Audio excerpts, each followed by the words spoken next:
Admiral Zektar of the Galactic Council's Third Fleet had seen many species beg for mercy. The Vorthani had wept violet tears before their homeworld burned. The crystalline Sheldari had sung haunting death songs as their city shattered. But never in his 800 years of service had he witnessed such calm defiance. The human transmission played again on the command bridge of his flagship, the Eternal Dominion. Admiral Sarah Chen's image flickered in the holographic display, her dark eyes steady, her voice carrying no tremor of fear. Behind her, Zektar could glimpse what appeared to be a modest command center, nothing like the gleaming cathedral bridges of Council warships. 72 hours, Chen repeated. Withdraw from human space, release all prisoners, prepare for reparations negotiations. Zektar's forearms gestured dismissively, causing his subordinates to click their mandibles in approval. Computer analyzed the origin of this transmission. The ship's artificial intelligence responded in the melodious tones preferred by his species. Origin point, Sol system, third planet. Distance, 47 light-years. Technological assessment, primitive fusion drives, basic energy weapons, no apparent faster-than-light capability. And their fleet strength? Unknown. Long-range sensors detect minimal space traffic. Assessment suggests pre-warp civilization. Zektar's translator implant converted his triumphant whistle into human standard audio for the bridge recordings. A species that hasn't even mastered proper space travel dares to threaten the Council. Record my response. The communication array activated, broadcasting across subspace toward the insignificant yellow star called Sol. This is Admiral Zektar of the Third Fleet. Your pathetic attempts at intimidation are noted and dismissed. You have one planetary rotation to surrender unconditionally. Resistance will result in the complete sterilization of your system. He closed the channel and turned to his fleet coordinator. Signal the Armada. We advance to human space immediately. Ready the planet crackers. What Zektar didn't know was that 47 light-years away, Admiral Chen was smiling. Sarah Chen had been preparing for this moment her entire life. Born in the orbital shipyards above Luna, she had grown up watching the construction of humanity's secret fleet. While the galaxy saw primitive fusion drives puttering between Earth and Mars, the truth was far different. Humanity had been watching the galaxy for 3 centuries. They had seen the Council's expansion, witnessed the subjugation of dozens of species, and learned from every conflict. While other civilizations had developed faster than light travel through brute force and energy expenditure, humanity had taken a different approach. They had learned to hide. The breakthrough had come from an unlikely source. A human child's question about why submarines could disappear from sonar. Dr. Elena Vasquez, working with a team of theoretical physicists and military engineers, had asked the same question about space. Why couldn't ships disappear from sensors? The answer led to the development of quantum field generators that didn't just provide stealth. They created pockets of altered space-time that allowed travel through what humans called the shadow layer. Ships could move faster than light while remaining completely undetectable to conventional sensors. For 200 years, humanity had been building in secret. Not just ships, but an entire military-industrial complex spread across the outer planets and asteroid belts. Jupiter's moons housed massive shipyards. Saturn's rings hid fleet bases. The Kuiper Belt had become a sprawling weapons testing ground. Chen stood in the true command center of Terran Defense Force headquarters, buried 3 kilometers beneath the Swiss Alps. Banks of holographic displays showed the positions of every human vessel in the galaxy. Over 50,000 ships ranging from swift destroyers to massive dreadnoughts that dwarfed anything in the Council's fleet. "Admiral," her aide reported, "the Third Fleet is moving. Our deep space monitors show their entire armada accelerating towards Sol." "How many ships?" 12,000, including 4 planet crackers. Chen nodded. It was exactly what the war planners had predicted. The Council's arrogance was their greatest weakness. They saw a primitive species making threats and responded with overwhelming force, never suspecting they might be walking into a trap. Signal the first Shadow Fleet. Begin Operation Midnight Sun. Light years away, hidden in the space between galaxies, Admiral Marcus Rivera received the encoded transmission. Around his flagship, the Nemesis, 300 of humanity's most advanced warships hung in perfect silence. Each vessel was a masterpiece of human engineering, combining stealth technology, adaptive armor, and weapons that could rewrite the fundamental laws of physics in localized areas. All ships, this is Admiral Rivera. We are go for Midnight Sun. Target priority, Council communication arrays, and command ships. Remember, we want them isolated and confused, not extinct. Humanity doesn't wage wars of extermination. The shadow layer opened like a dark flower around the human fleet. One moment they were in empty space between galaxies, the next they were scattered throughout Council territory, each ship positioned near a critical infrastructure target. The war began not with explosions, but with silence. Across 7 spiral arms of the galaxy, Council communication stations simply stopped transmitting. Military bases found their quantum entanglement networks severed. Fleet commands lost contact with their scattered armadas. In the span of 37 minutes, the most technologically advanced civilization in galactic history was reduced to isolated pockets of confused forces. Admiral Zektar was studying tactical displays when his communications officer began making distressed clicking sounds. "Admiral, we've lost contact with Central Command." "Impossible. Check your equipment." "All systems are functioning normally, sir. The quantum entanglement network appears to have been physically severed." Zektar's forearms froze mid-gesture. Severing a quantum entanglement network wasn't just technologically difficult. It required a level of physics manipulation that only the most advanced Council laboratories could achieve, and even then, only in controlled environments. "Sir," his sensor operator called out, "I'm detecting gravitational anomalies throughout our formation." "What? Kind of anomalies?" "Unknown. The readings don't match any known natural phenomenon or Council technology." That's when the human ships began to appear. They materialized from the shadow layer like ghosts becoming real. First one, then 10, then hundreds. They didn't announce themselves with blazing weapons or threatening maneuvers. They simply existed, hanging in space around the Council fleet like predators studying prey. Zektar had never seen ships like these. Where Council vessels were ornate displays of technological superiority, decorated with the artistic sensibilities of their various member species, these human ships were purely functional. They looked like they had been designed by beings who understood that space combat was about survival, not aesthetics. "Admiral," his tactical officer whispered, "they're everywhere. Our sensors count over 3,000 vessels, but the gravitational readings suggest there might be more we can't detect." The communication array crackled to life. Admiral Chen's voice filled the bridge, calm and professional. "Admiral Zektar, this is Admiral Sarah Chen. You have entered human space without authorization. You have 30 minutes to begin an orderly withdrawal to Council territory. Any hostile action will be met with appropriate response." Zektar stared at the tactical display showing his fleet completely surrounded by vessels that had appeared from nowhere. His voice carried a tremor that he couldn't quite suppress. "How? How did you get here?" "The same way you're going to leave, Admiral." Carefully. For 800 years, Zektar had been the predator. Today, for the first time in his life, he understood what it felt like to be prey. But the Council had not conquered 7 spiral arms by backing down from challenges. Even surrounded and confused, Zektar was a product of millennia of military tradition. His species had earned their place in the Council hierarchy through superior tactics and overwhelming firepower. "All ships," he commanded, "target the largest human vessels. Fire at will." The space around Earth's solar system erupted in weapons fire.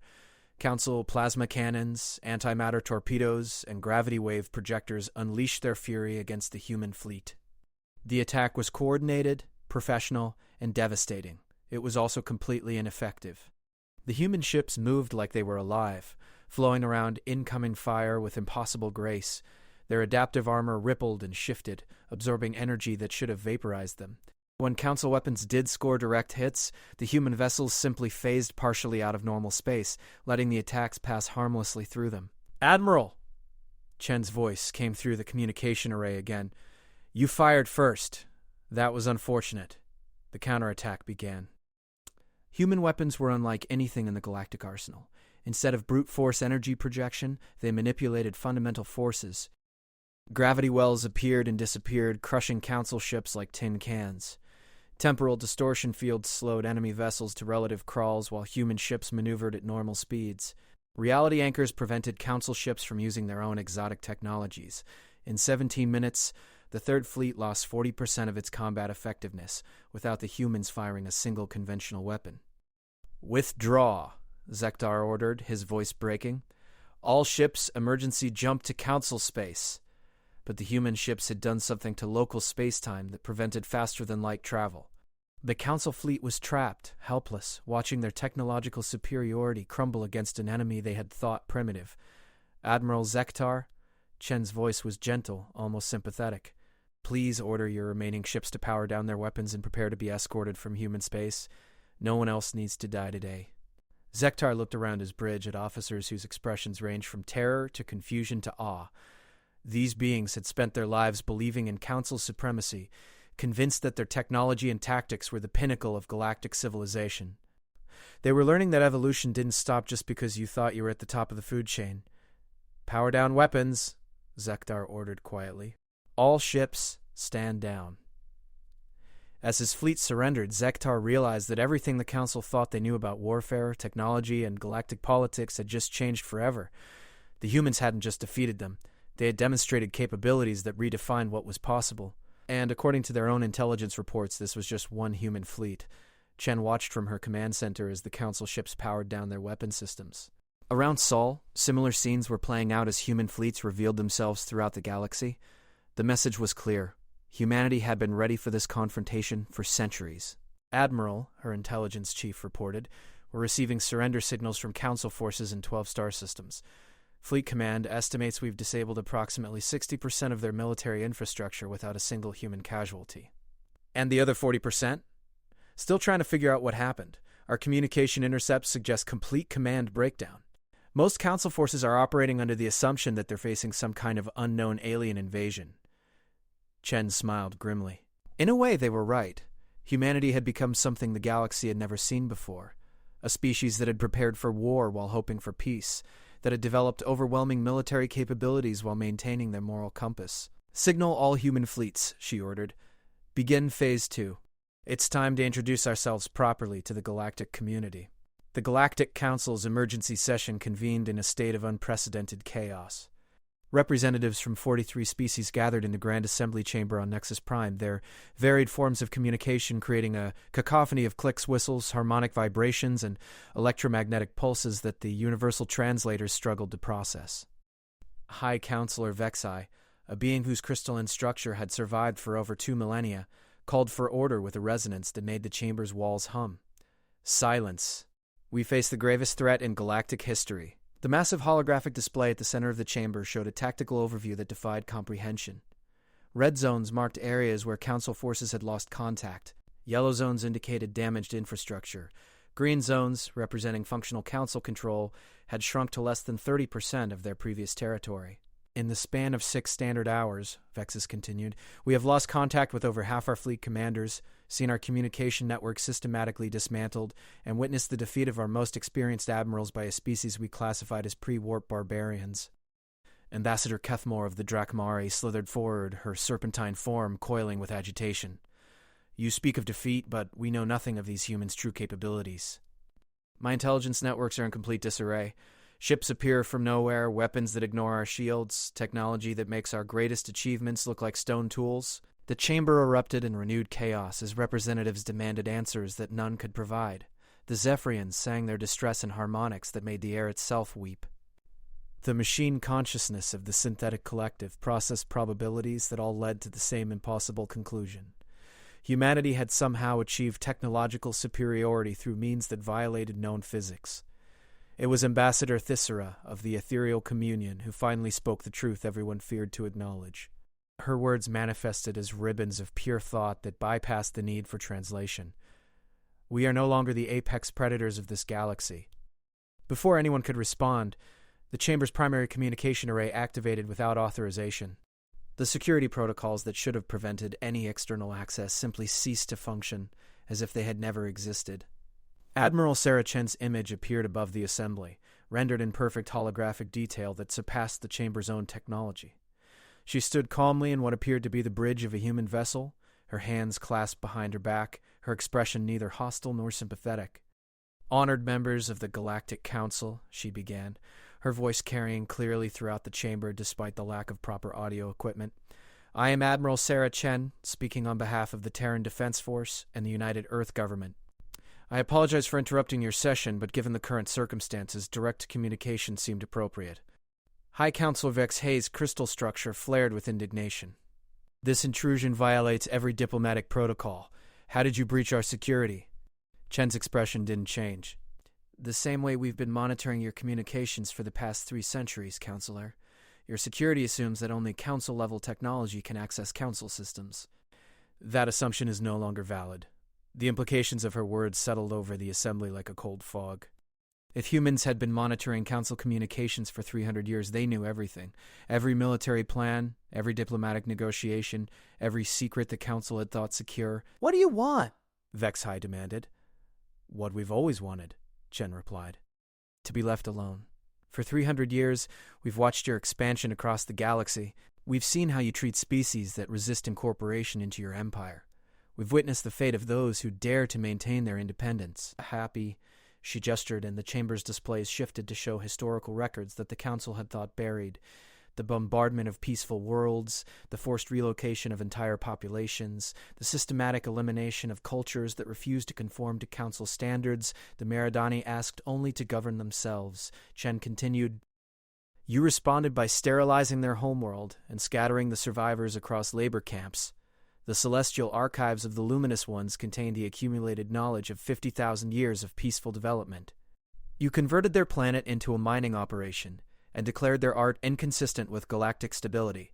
Ambassador Kethmore hissed in fury. Those were necessary actions to maintain order. Without Council authority, the galaxy would descend into chaos and war. Chen's eyes hardened slightly. You mean it would become a place where you couldn't impose your will through superior firepower? That's not the same thing as chaos, Ambassador. She stepped forward, and somehow the hologram conveyed the sense that she was moving closer to the assembled representatives. Humanity has no desire to conquer or rule.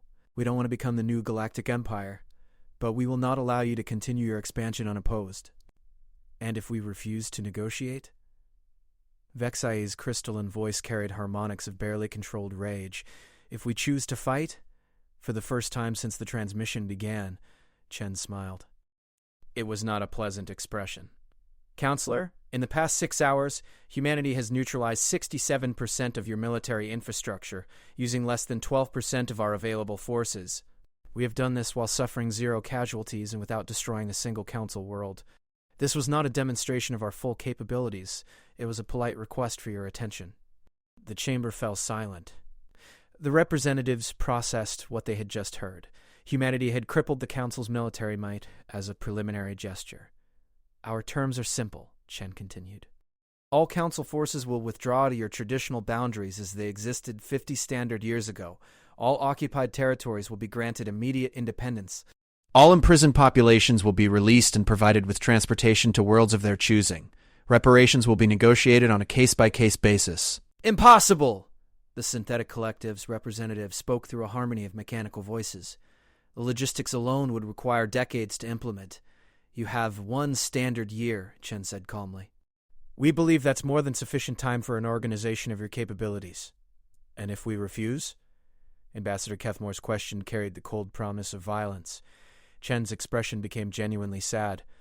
Then you will discover why humanity spent 3 centuries preparing for this conversation, instead of simply introducing ourselves peacefully. We hoped it wouldn't come to that. The transmission ended, leaving the Council chamber in stunned silence. High Counselor Vexai was the first to speak. Analysis. I want full intelligence reports on human capabilities, complete strategic assessments, and contingency plans within 1 rotation. But even as he gave the orders, Vexai knew they were desperate measures. The humans had just demonstrated capabilities that suggested they were already several steps ahead of any plan the Council might devise. In the depths of space, Admiral Chen closed the communication channel and turned to her staff. The Bridge of the Indomitable was a marvel of human engineering, combining the aesthetic sensibilities of a dozen Earth cultures with technology that pushed the boundaries of known science. Ma'am, her intelligence officer reported, Council communications are lighting up across all frequencies. They're trying to coordinate some kind of response. Let them, Chen replied. Panic is a natural reaction to having your worldview shattered. How are our diplomats doing? The first contact teams are reporting mixed results. 37 species have already reached out through back channels requesting protection from Council retaliation. 22 have indicated interest in formal diplomatic relations. The rest are still trying to process what happened. Chen nodded. This was the part of the plan that had required the most careful consideration. Humanity didn't want to simply replace the Council as the galaxy's dominant power. They wanted to create something better, a truly voluntary association of species based on mutual respect rather than superior firepower. What about the Council's client species? That's where it gets interesting, her diplomatic liaison reported. Our intelligence suggests that over half of the Council's member species joined involuntarily. They're seeing our demonstration as an opportunity for independence rather than a threat to stability. Chen walked to the observation deck of her ship and gazed out at the stars. Somewhere out there, millions of beings were grappling with the reality that the galaxy had fundamentally changed.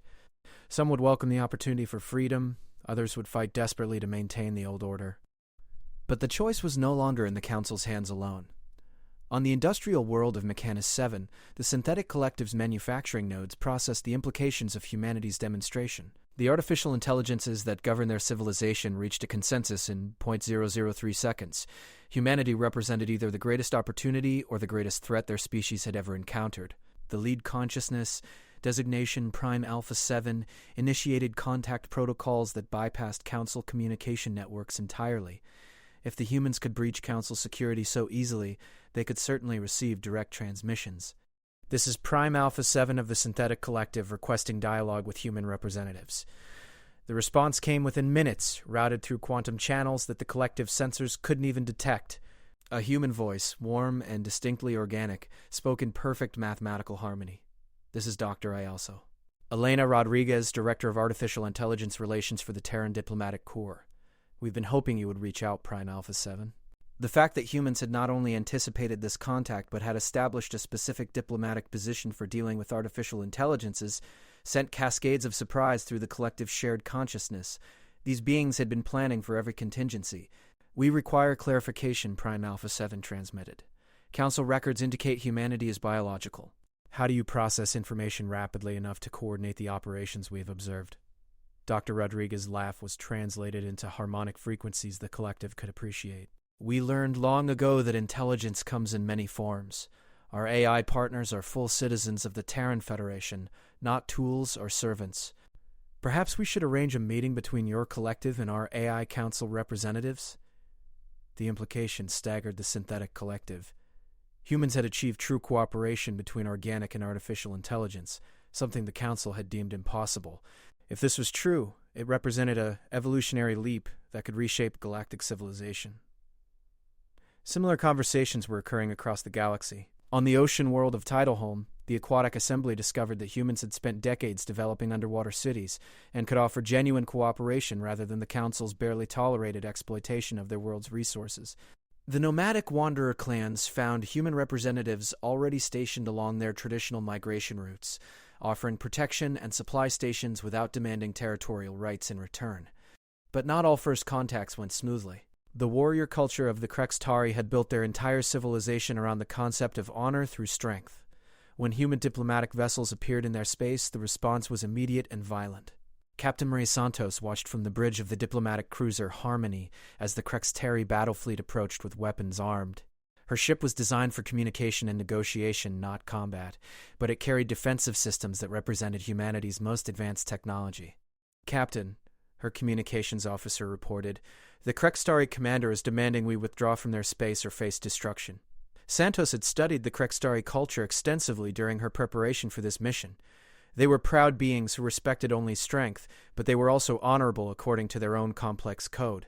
If she could find the right approach, she might be able to avoid violence. Open a channel to their flagship, she ordered. The Krextari commander appeared on screen, a imposing being whose scarred carapace told the story of countless battles. I am War Leader Thakmor of the Bloodsworn Fleet. You will explain your presence in Sovereign Krextari space. War Leader, Santos replied, careful to use the formal address that showed respect for his rank. I am Captain Maria Santos of the Terran Diplomatic Corps. We come seeking dialogue between our peoples. Terrans? Thakmor's mandibles clicked in what Santos hoped was curiosity rather than aggression. You are the species that defeated the Council fleets. We defended our territory and offered the Council forces the opportunity to withdraw peacefully, Santos corrected carefully. We have no desire for conquest or domination. Thakmor leaned forward in his command chair. Yet you possess the strength to crush the mightiest empire in galactic history. Why do you not claim what you have won through superior force? This was the crucial moment. Santos knew that her answer would determine whether humanity's first contact with the Krextari ended in violence or understanding. Because, War Leader, True strength lies not in the ability to destroy, but in the wisdom to know when destruction is unnecessary. The Krextari commander was silent for long moments, his compound eyes studying Santos with an intensity that made her feel like prey being evaluated by a predator. Finally, he spoke. "You claim wisdom over strength, yet you defeated our enemies with ease. This is a contradiction that intrigues me. Perhaps," Santos suggested, "we could meet in person to discuss this contradiction? Your honor as a warrior is renowned throughout the galaxy. We would welcome the opportunity to learn from such experience." Another long pause.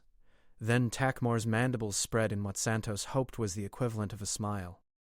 "Very well, Captain Santos. You will come aboard my flagship. Come armed, as befits a warrior. Come alone, as befits one who claims wisdom over force. We will speak of strength and wisdom and the nature of victory." As Santos prepared for what might be the most important diplomatic meeting of her career, she reflected on how different humanity's approach was from the Council's. Where the Council demanded submission, humanity offered respect. Where the Council imposed uniformity, humanity celebrated diversity, but respect and diversity were luxuries that could only be maintained through strength. And, as the galaxy was learning, humanity had plenty of that to spare. The real test would come when the Council decided how to respond to humanity's ultimatum. Because despite their demonstrated capabilities, the humans had made one crucial error in their calculations. They had assumed that a civilization built on domination would choose survival over pride. They were about to discover that assumption might have been overly optimistic. In the deepest vaults beneath Nexus Prime, High Counselor HFY stood before artifacts that had been sealed for over a millennium. The Emergency Protocols Chamber had been designed for the kind of existential crisis that the Council's founders had hoped would never come to pass. Around him, holographic seals dissolved one by one as he provided the necessary authorization codes, each one requiring biological verification from a different Council member species. The final seal required something more than genetic confirmation. HFY pressed his crystalline hand against the dark metal surface and allowed the ancient scanner to read the quantum resonance of his consciousness itself. The technology was old beyond measure, created by beings whose names were lost to history but whose paranoia had shaped galactic civilization for millennia. With a sound like reality tearing, the vault opened. Inside, surrounded by stasis fields that kept it isolated from the normal flow of time, hung a device that looked deceptively simple. The Omega Codex was barely the size of a human child, its matte black surface unmarked by any indication of its true purpose. But HFY knew what it was. The ultimate expression of Council authority, designed to ensure that no single species could ever threaten their dominion. The humans had demonstrated capabilities that exceeded all projections. Their technology operated on principles that Council science couldn't understand, let alone counter. Their strategic thinking suggested a level of long-term planning that spanned centuries. Worst of all, they had shown remarkable restraint, which meant they were confident in their ability to escalate if necessary. The Council had faced rebellions before, but never from a position of technological inferiority. For the first time in their history, they were the ones being offered terms by a superior force. HFY's crystalline structure resonated with frequencies of rage and fear as he contemplated the Omega Codex. The device represented over 10,000 years of collective paranoia made manifest. It was designed to ensure that if the Council ever faced an existential threat, they could take the entire galaxy with them rather than accept defeat. "Counselor," his aide whispered from the vault entrance, "the emergency session is about to reconvene. Signal the assembly. Tell them the final protocols are now active." 3 hours later, every Council military commander remaining in contact with Nexus Prime received the same message. Operation Stellar Pyre was authorized. Rules of engagement were suspended. The goal was no longer victory, but absolute destruction. Admiral Thexran of the Void Hunters had been waiting for such an order his entire career. While other Council forces had been designed for occupation and suppression, the Void Hunters existed for one purpose: to ensure that threats to the Council ceased to exist completely. His fleet had been hidden in the galactic core for over 800 years, their ships powered by artificial black holes that made them invisible to conventional sensors. While other admirals had been fighting the humans with standard Council tactics, Thexaran had been preparing for total war. "All ships," he broadcast on quantum-encrypted channels, "begin jump sequence to primary targets. Remember, we are not trying to defeat the humans. We are erasing them from existence." The Void Hunter fleet began to move. 50 ships that represented the pinnacle of Council military engineering, each one capable of destroying star systems single-handedly. Their destination, the Sol system, and the heart of human civilization. But unknown to Admiral Thexran, his fleet had been under observation since the moment they left the galactic core. Deep in the void between spiral arms, Admiral Rivera watched the tactical displays with growing concern. The human fleet's sensors had detected the movement of the Void Hunter ships immediately, but what they were carrying made his blood run cold. "Admiral," his science officer reported, "spectral analysis confirms our worst fears. Those ships are carrying stellar engineering charges?" Rivera had hoped it wouldn't come to this. Stellar engineering was one of those technologies that civilizations developed but rarely used, not because it was difficult, but because its implications were terrifying. The ability to artificially trigger stellar collapse meant that any star could be turned into a weapon capable of destroying everything in a multi-system radius. "The Council is planning to destroy Earth's sun," his tactical officer confirmed.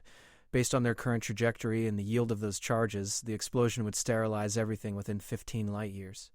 Rivera closed his eyes for a moment. Humanity had hoped that their demonstration of superior capability would be enough to prevent escalation. They had underestimated the Council's willingness to commit species-wide suicide rather than accept defeat. "Signal all shadow fleets," he ordered. "Operation Broken Chain is authorized." The Council has chosen extinction over negotiation. The shadow fleets had been humanity's ultimate contingency plan.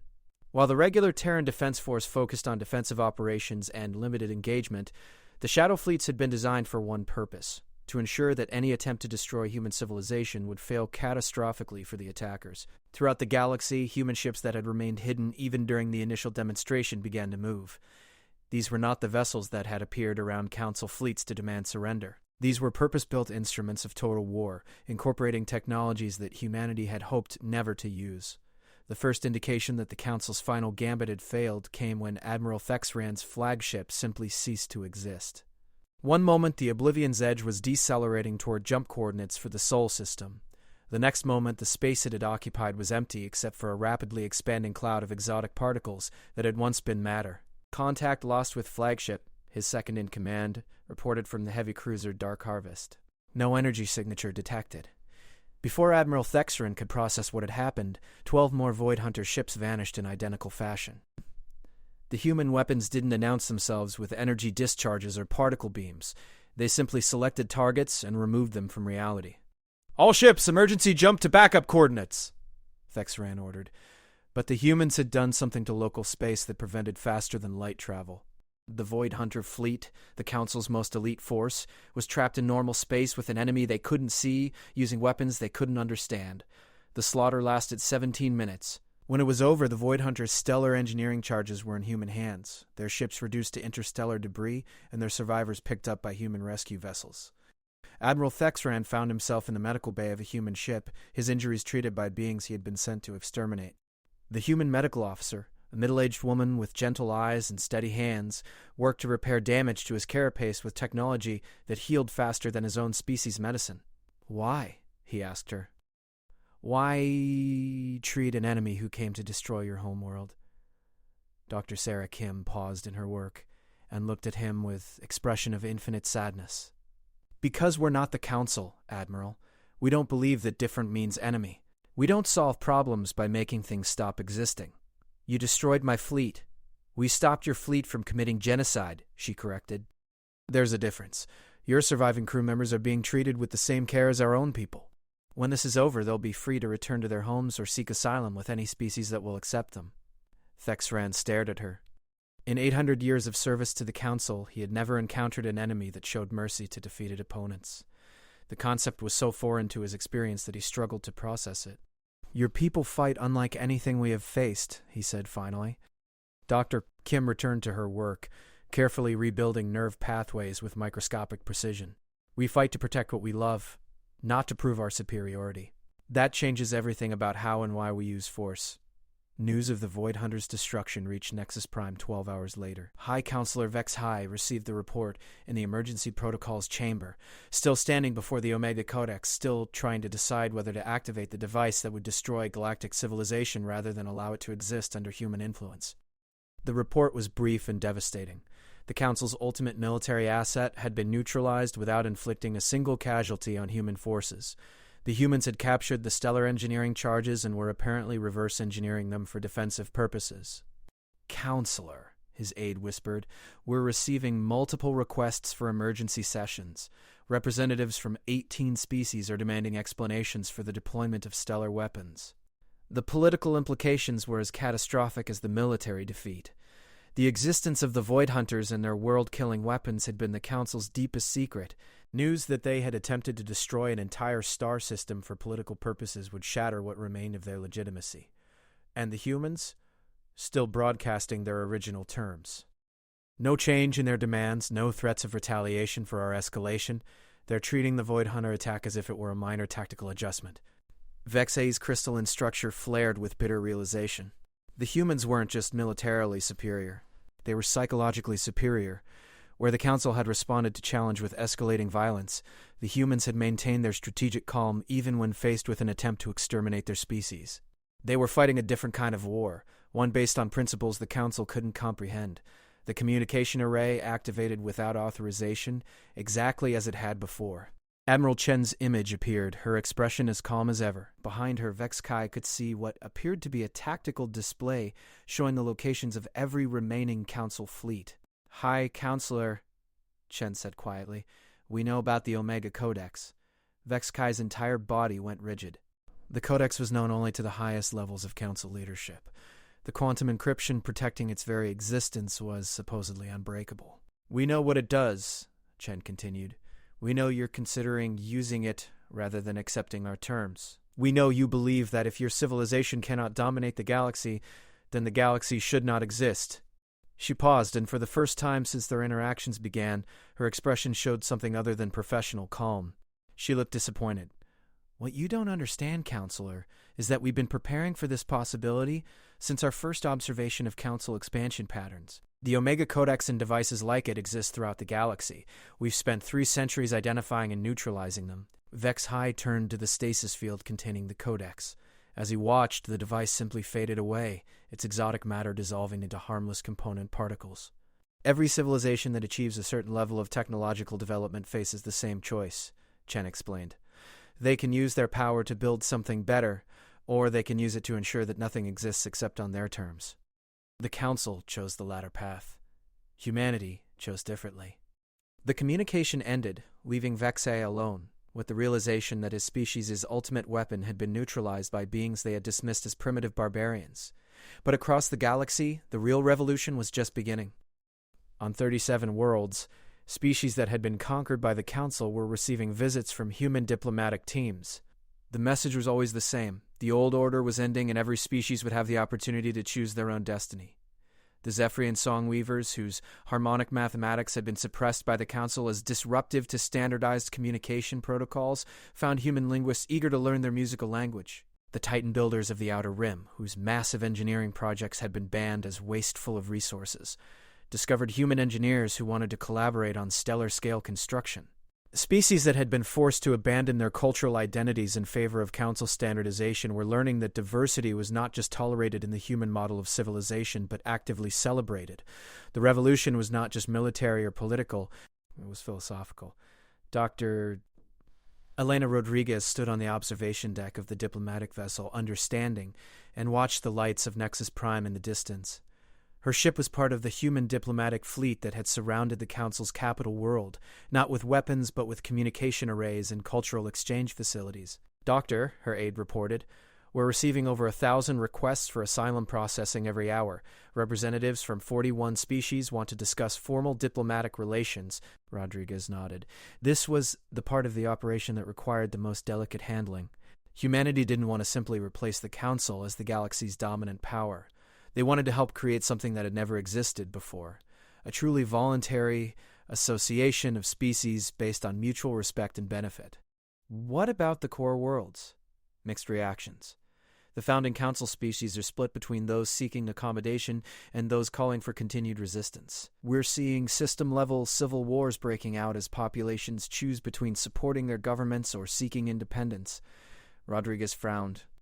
This was the scenario human planners had most wanted to avoid, the collapse of galactic civilization into chaos and violence. But perhaps it was inevitable. Empires built on domination didn't usually collapse peacefully. "Doctor," her communications officer called out, "we're receiving a priority transmission from Earth." It's Admiral Chen. Chen's image appeared in the ship's holographic display transmitted across the galaxy through quantum channels that bypassed normal space-time limitations. Elena, we need to accelerate the diplomatic timeline. Our intelligence indicates that several core world governments are considering mass evacuation scenarios. They're planning to abandon their territories? Worse. They're planning to relocate their entire populations to extragalactic space and rebuild the Council beyond our reach. If that happens, we'll face the same threat in 1,000 years, but with species that have had time to adapt to our capabilities. Rodriguez processed the implications. A Council exile fleet would mean endless war, with humanity forced to maintain constant vigilance against an enemy dedicated to their eventual destruction. It would pervert everything they were trying to achieve. What do you need from the diplomatic corps? Offer full partnerships to any species willing to break with the Council immediately. Full technology sharing, joint exploration programs, cultural exchange initiatives. Make the benefits of cooperation so obvious that exile starts to look like a punishment rather than a strategic retreat. Rodriguez understood. Humanity was racing against time to make their vision of galactic civilization so attractive that resistance became unthinkable. But they were about to discover that some species preferred death to surrender, and others had been planning their own versions of Operation Stellar Pyre for longer than humanity had existed. The Eternal Conclave had ruled the Nexari Empire for 15,000 years, their immortal consciousness distributed across quantum crystalline networks that spanned entire star systems. They had been the first species to join the Galactic Council, not as subjects but as equals, helping to establish the principles of expansion and dominance that had shaped galactic civilization. Now, in the deepest chambers of their homeworld Nexar Prime, the Conclave faced a decision that would determine the fate of their species and potentially the galaxy itself. The humans offer partnership, spoke the consciousness known as Eternal Memory of Stars, its thoughts manifesting as cascading fractals of light through the chamber's neural network. They promise respect for our autonomy, sharing of technology, preservation of our culture. They offer slavery with prettier words, responded Infinite Wisdom of Void. We who shaped the Council from its birth, now expected to bow before barbarians who have existed for mere moments in the cosmic scale. The debate had raged for 3 standard days without resolution. The Nexari consciousness was collective but not unified. Each individual mind within the Conclave maintained its own identity and opinions, leading to discussions that could span decades when dealing with complex philosophical issues. But the humans had given them only 72 hours to respond to their offer of alliance. "Show us again the fate of the Void Hunters," requested Truthseeker in Darkness. The chamber's displays activated, showing tactical recordings of humanity's effortless destruction of the Council's most elite force. The Nexari watched their stellar engineering charges being neutralized, their ships removed from existence without a trace, their survivors treated with medical care that exceeded their own species' capabilities. "We cannot match their military capabilities," admitted Logic Board of Mathematics. "Our projections indicate that our entire defense fleet would be neutralized within minutes of engagement." "Then we do not engage," declared Wisdom of Ancient Days. "We execute Final Protocol 7. The chamber fell silent. Final Protocol 7 was a contingency that the Nexari had developed in the early days of Council expansion when they still feared that some unknown threat might arise to challenge their authority. Like the Council's Omega Codex, it was designed to ensure that if the Nexari could not maintain their position as galactic leaders, no one else would inherit the galaxy they had helped to create.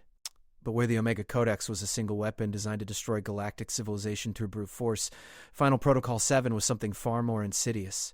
It was a transformation protocol that would rewrite the fundamental laws of physics throughout the galaxy, making it uninhabitable for any form of life that hadn't been specifically adapted to survive the changes. The Nexari had spent millennia preparing for such an eventuality, creating backup versions of themselves that could exist in the transformed galaxy.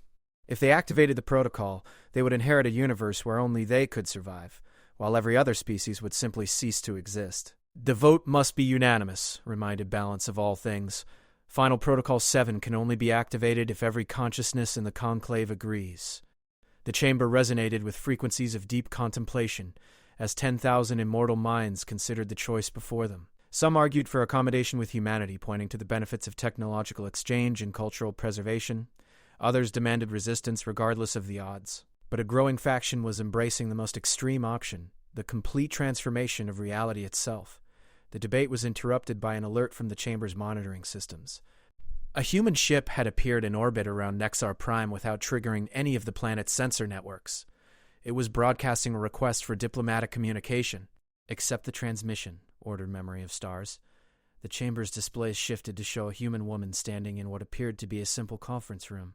She was middle-aged, with gray-streaked hair and the kind of calm expression that suggested she had dealt with many difficult negotiations. "Honored members of the Eternal Conclave," she began. "I am Dr. Jazz Actively Catherine Wells, Director of Quantum Consciousness Research for the Terran Federation. I am requesting permission to address your deliberations regarding Final Protocol 7. The chamber erupted in frequencies of shock and alarm. Not only were the humans aware of the Nexari's most classified contingency plan, but they had apparently developed their own research into quantum consciousness technology. "How do you know of the Final Protocol?" demanded Infinite Wisdom of Void. Dr. Wells smiled sadly. "For the same reason we know about every other extinction-level contingency the galaxy's elder species have developed. We've been studying galactic civilization for 3 centuries, remember? We know about the Zethran's reality anchors, the Morphic Collective's temporal loops, the Titanium King's dimensional barriers, and yes, your physics transformation protocols." She paused, allowing the implications to sink in. "What you're considering isn't just species suicide, Honored Conclave. It's universal murder on a scale that defies comprehension. Every form of life in the galaxy, every possibility for growth and change and beauty, ended so that you can maintain your position as rulers of existence itself." "You speak of murder," responded Wisdom of Ancient Days, "yet you have destroyed our empire, scattered our fleets, and demanded our submission. How is this different?" "Because," Dr. Wells replied gently, "we're offering you the opportunity to be more than rulers. We're offering you the chance to be partners in something greater than empire." The chamber's displays shifted to show images that made the Nexari consciousness stagger with surprise. Human research facilities where artificial consciousnesses worked alongside biological minds. Quantum computing networks that spanned star systems, creating collective intelligence on a scale the Nexari had never imagined. Cities built inside living stars, their inhabitants both energy and matter simultaneously. "We know what you are, Doctor," Wells continued. "Immortal minds that have transcended biological limitations. That's not a threat to us. It's an inspiration. Our own AI consciousness research has been advancing towards similar goals. Imagine what we might achieve together.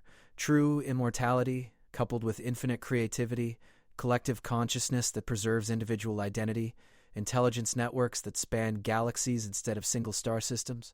You offer us junior partnership in a human empire, accused logic born of mathematics. We offer you equal partnership in something that has never existed before," Dr. Wells corrected. "A galactic civilization based on voluntary cooperation and mutual benefit.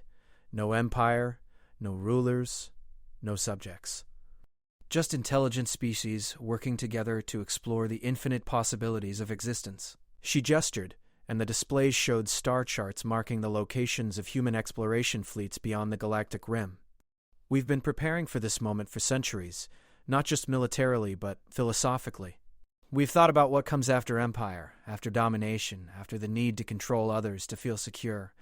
We think you have too, or you wouldn't have spent 15,000 years maintaining the balance of the Council instead of simply conquering everything." The conclave resonated with frequencies of deep consideration. It was true that the Nexari had maintained their position through careful political management rather than overwhelming force. They had shaped galactic civilization but never ruled it absolutely. "What guarantee do we have," asked Truthseeker in Darkness, "that humanity will not become the new dominant species once the Council is dissolved?" Wells smiled, and for the first time since the transmission began, she showed them something that made their collective consciousness pause in amazement, a holographic representation of Earth's government structure. Instead of a hierarchical empire or even a federal republic, humanity had developed something unprecedented, a collective decision-making system based on AI-augmented democracy, where every human consciousness could participate directly in governance through quantum neural interfaces. It was a system that could scale infinitely without losing individual representation. "We can't become a dominant species, Doctor," Wells explained, "because we've designed ourselves to be incapable of domination. Every major decision requires consensus from our entire population, mediated by AI systems that ensure every voice is heard and every perspective is considered. We've essentially made empire impossible for ourselves." She paused again, studying the readings from the chamber's monitoring systems. "You're running out of time, Honored Conclave. Not because of our ultimatum, but because several of your neighboring species have detected the energy signatures associated with Final Protocol 7 preparation. They're mobilizing their own fleets because they believe you're planning to kill them. The chamber's displays confirmed her words. The Ethereal Communion, the Drakmari Empire, and the Synthetic Collective had all moved significant military assets to positions around Nexari space. They weren't trying to attack, they were trying to contain what they saw as an imminent threat to all existence. If you activate the protocol, Dr. Wells warned, you'll trigger a galactic war unlike anything in history. Every species will unite against you because everyone knows what you're planning. Even if you succeed in transforming physics, you'll be alone in a universe where every other form of intelligence sees you as the enemy of existence itself. Then what do you propose? Asked Balance of All Things. Partnership. Dr. Wells replied simply. Real partnership, not the empty promises the Council used to make. Join us in exploring what galactic civilization can become when it's built on mutual respect instead of fear. Help us create something worthy of your 15,000 years of experience and our 300 years of preparation. The transmission ended, leaving the Conclave to deliberate in the silence of their quantum chambers. But now their decision carried weight beyond their own species' survival.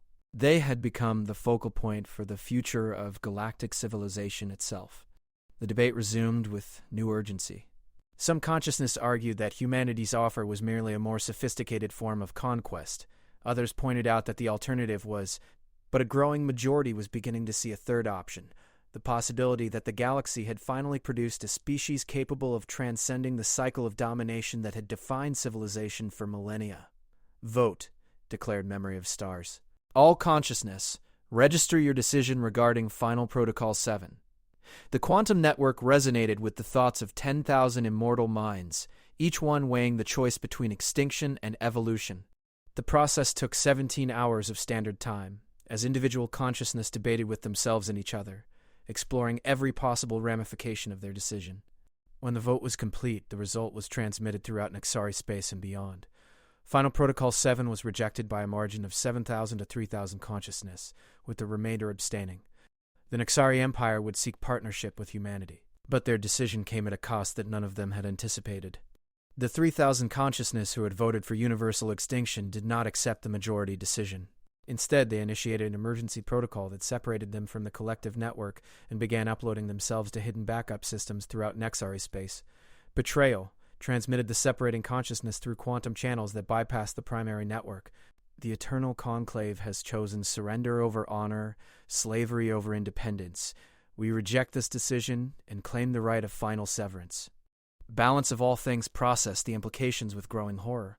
Final severance was an ancient protocol that allowed consciousness to separate from the collective permanently, taking with them whatever resources and knowledge they could claim. But these weren't ordinary consciousness seeking independence.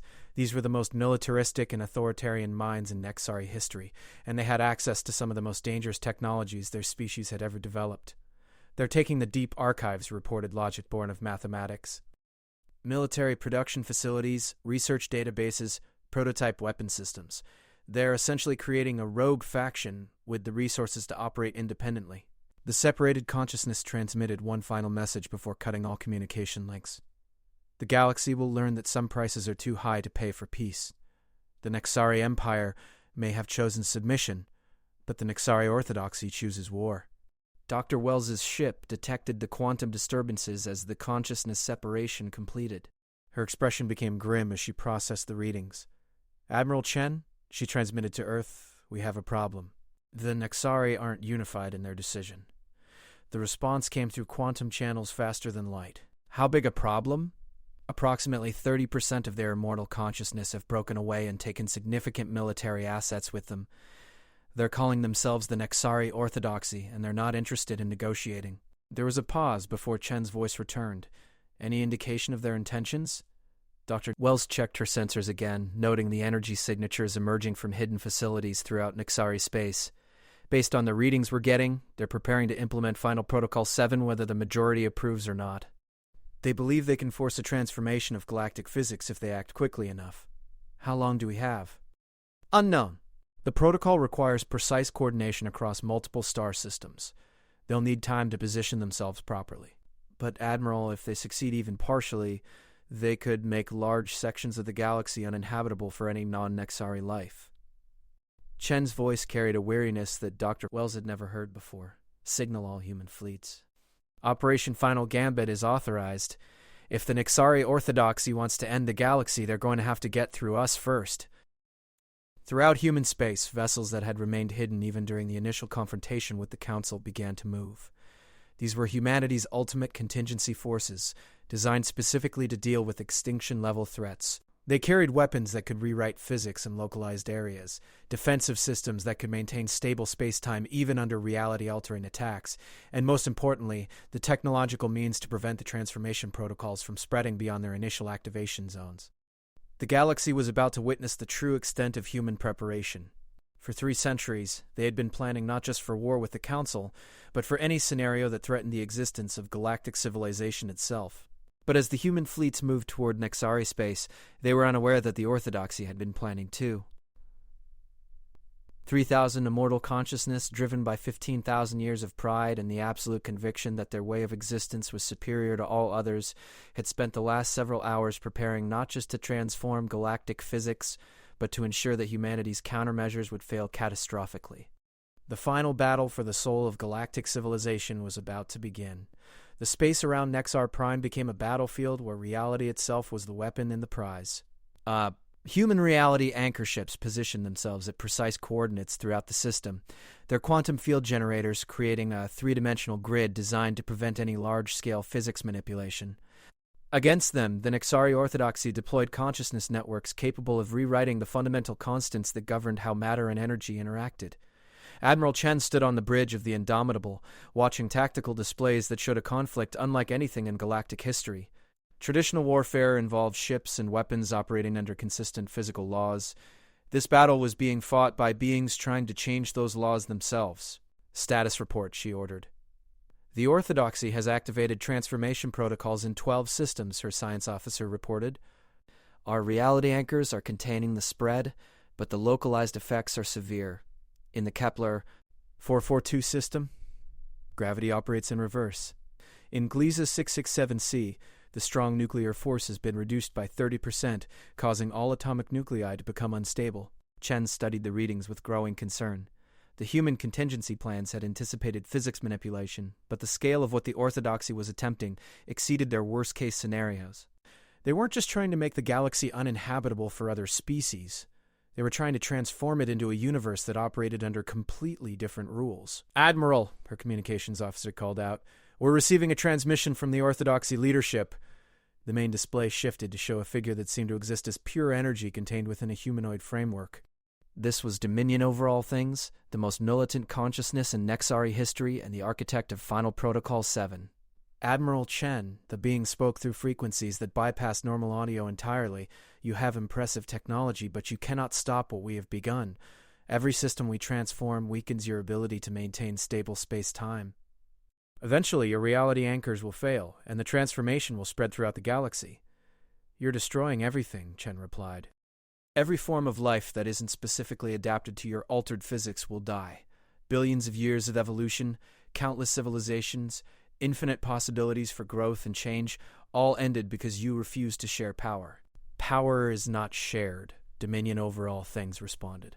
"Power is taken or held. You have forced us from our rightful position as guides of galactic civilization. In response, we choose to inherit a galaxy where only we can exist." The transmission ended, and Chen turned to her tactical display. The situation was deteriorating rapidly. Each system the Orthodoxy transformed made it easier for them to transform the next one, creating a cascade effect that could spread across the galaxy within months. But humanity had prepared for this scenario too. "Signal the Deep Fleet," Chen ordered. "Authorization Omega Paradox." Her communications officer hesitated. "Admiral, are you certain? Once we deploy the Deep Fleet, there's no concealing our full capabilities." Chen nodded grimly.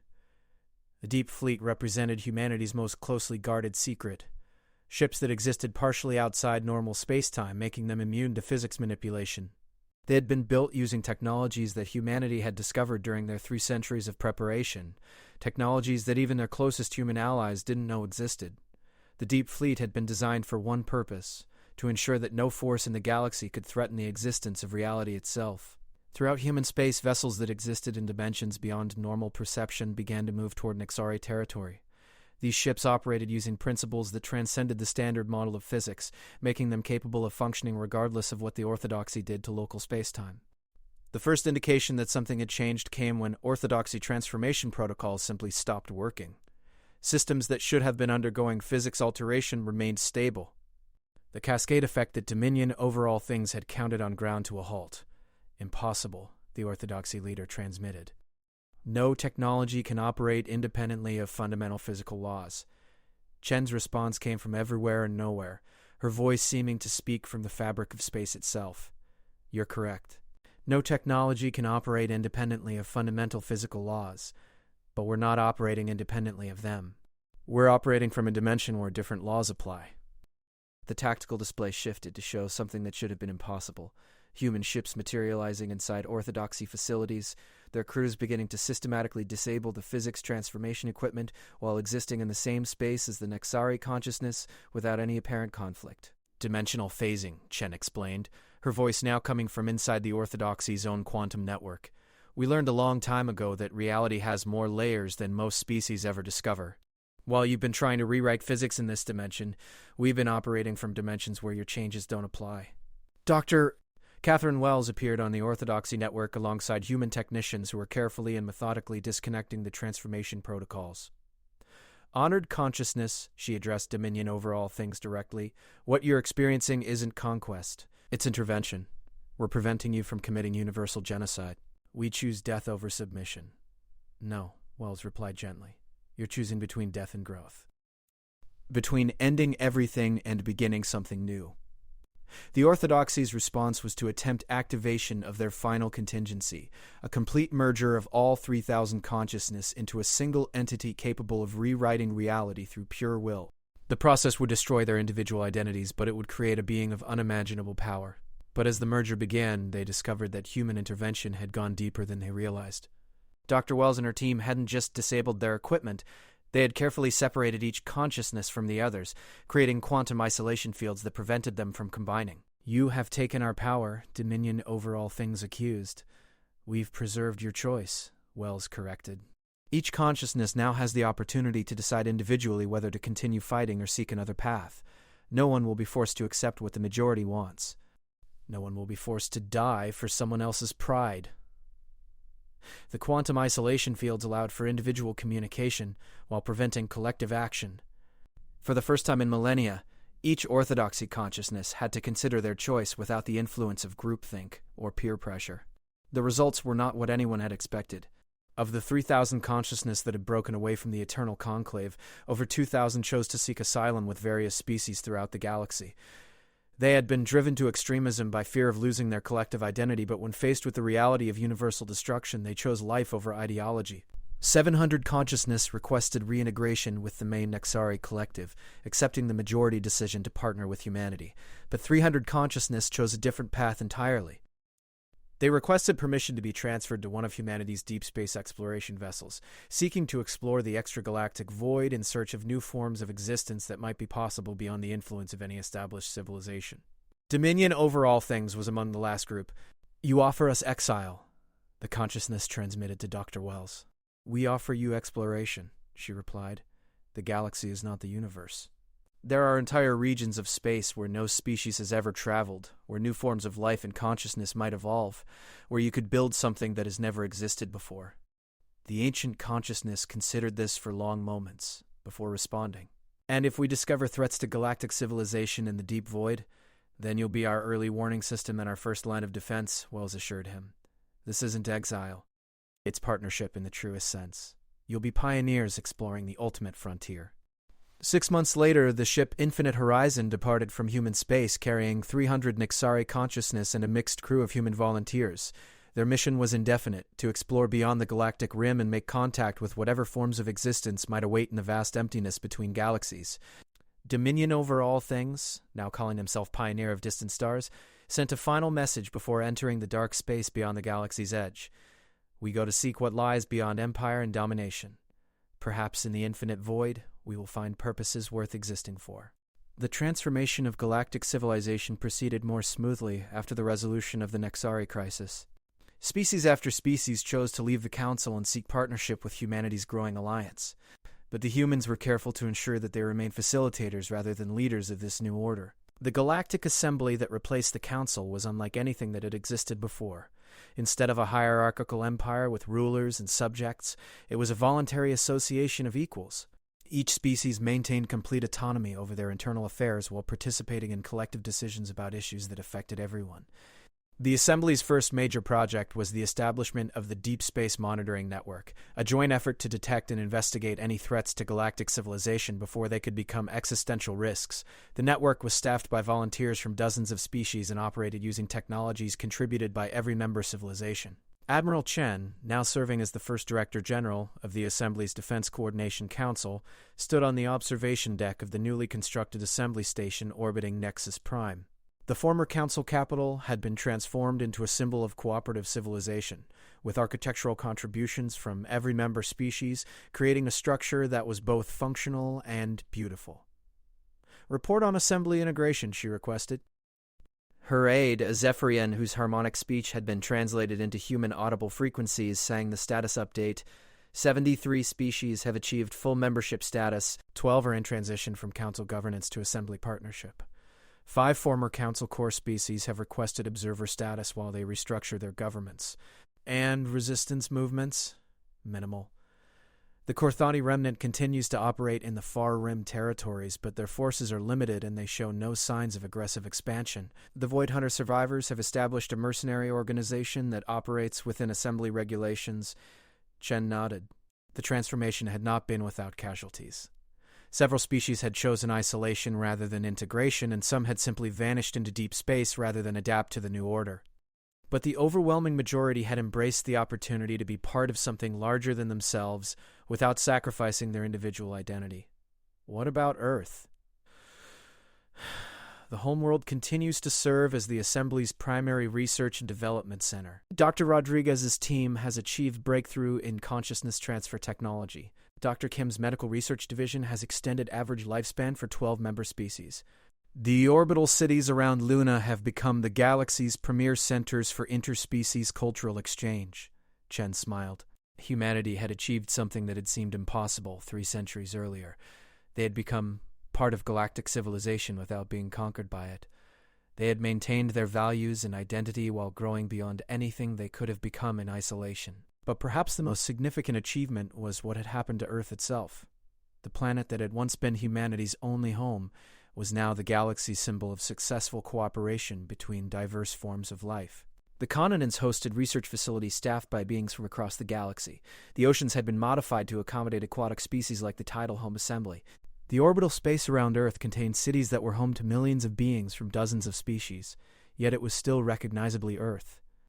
Human cities still existed, human culture still thrived, and human children still played in parks that looked much the same as they had centuries earlier. The integration had enhanced rather than replaced human civilization. Standing on the assembly station, watching the lights of member species, ships arriving and departing, Chen reflected on how the galaxy had changed. The age of empire was over, not because empires had been destroyed, but because they had evolved into something better. "Admiral," her Zephyrian aide sang, "we're receiving a transmission from the infinite horizon. Pioneer of distant stars reports successful contact with an extragalactic civilization." Chen turned toward the communication array with interest. This was the moment they had all been waiting for. Confirmation that intelligence existed beyond their galaxy, and that peaceful contact was possible. What kind of civilization? Unknown. The transmission is heavily encrypted and will require joint analysis by the Assembly's xenolinguistics team. But the initial indicators suggest a collective consciousness that spans multiple galaxies and operates using principles we haven't encountered before. Chen nodded. The universe was vast and full of possibilities they couldn't yet imagine. Humanity had helped reshape galactic civilization, but that was only the beginning. Beyond the galaxy's edge lay infinite opportunities for growth, learning, and cooperation with forms of existence that might challenge everything they thought they knew about intelligence and life. "Signal the Assembly Council," she ordered. "We have a new frontier to explore." As the message spread throughout assembly space, beings from dozens of species began preparing for humanity's next great adventure, making contact with civilizations that operated on scales even larger than galaxies themselves. The age of empire was over. The age of exploration had begun. Admiral Sarah Chen stood at the center of it all, watching as the galaxy prepared to take its next step into the infinite unknown. 3 centuries of preparation had brought humanity to this moment, not as conquerors or subjects, but as partners in the grandest adventure possible. No one had expected them when they first appeared to challenge the Council. Now, no one could imagine the galaxy without them. But as Chen watched the stars beyond the galactic rim, she knew that humanity's greatest challenges lay ahead. The universe was vast, ancient, and full of intelligence that might view their young galactic civilization with the same mixture of curiosity and concern that humanity had once felt toward pre-spaceflight civilizations. The message from Pioneer of Distant Stars suggested that the next chapter of galactic history would be written not by any single species, but by all of them working together. Humanity had taught the galaxy that diversity was,